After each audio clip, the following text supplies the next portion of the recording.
और जब भी आप आईओ के पिन को सोल्डिंग करेंगे तो इसका ये जो सेल होता है, सीमोस सेल होता है, उसको हटा देंगे, तो उससे सप्लाई से आ रही होती है।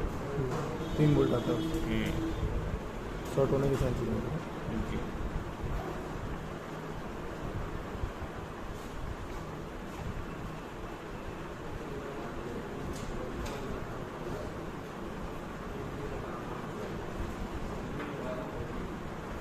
जब कोई को सोल्डिंग करना बहुत है तो फिर शॉर्ट ना हो जाएंगे,